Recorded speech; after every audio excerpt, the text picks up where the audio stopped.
Hello, Keller Williams. It's Jeremy Canyon, your Market Center Tech Trainer. So in our previous video, we talked about how do we actually fill out these documents and how do we get into Docusign.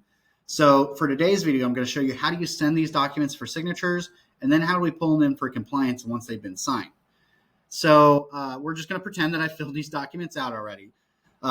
So once you're ready to send the documents, you've already prepared them, we're simply going to select the checkbox for every document we want to send.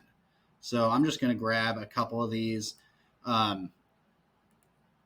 Sure, that sounds good. So I checked whichever boxes I need to send, the boxes for whichever documents I need to send, and I get this row of icons.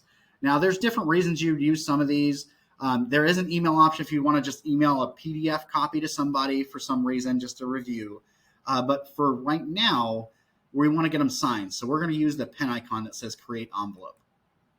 Now I'm going to get a pop-up that says, okay, here's all the different signatures we could populate onto this document.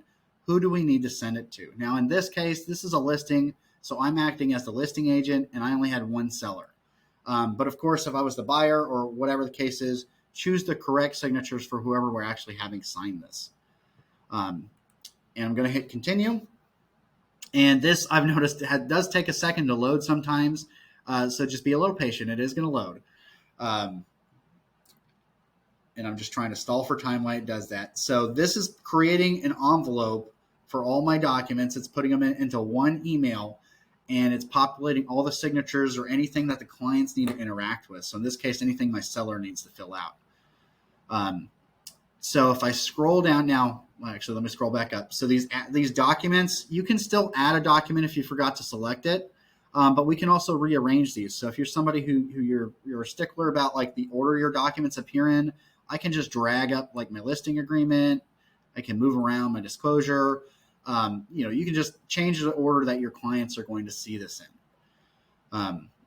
And once I scroll down, I can see here's everybody I have basically selected to receive signatures.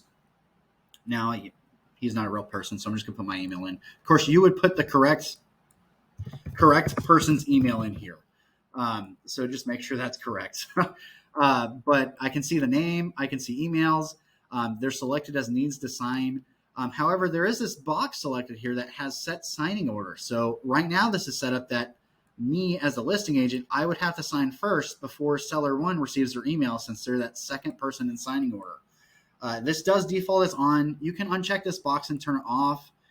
If it's turned on and we got multiple people, I can change these numbers to change up this order. So this is totally customizable here. But just understand that that does default on, right? So if person one takes forever to sign, person two is not going to get their email until person one is done, unless I turn that signing order off. Now, this needs to sign. Typically, this is what we need to leave it as, but you do have many different options underneath this for different use cases. So there may be a reason we need to change this in the future, but typically we're just going to leave it on needs to sign. Now, I can add somebody if there's another person who hadn't populated for some reason. Maybe I have a third seller or a third buyer. Maybe I need to send it to an attorney or a mother-in-law, father-in-law, something like that for them to review the documents. We do have an opportunity to add them into this mix, and we can make them first or second or whatever we need to. Or maybe we just send them a copy of the envelope once it's sent. So down at the bottom, you can write a subject line. This is what they'll see in their inbox. You can write a message. I would always change the subject line so they kind of know what to look for. But once we're happy with this screen, we're just going to hit next.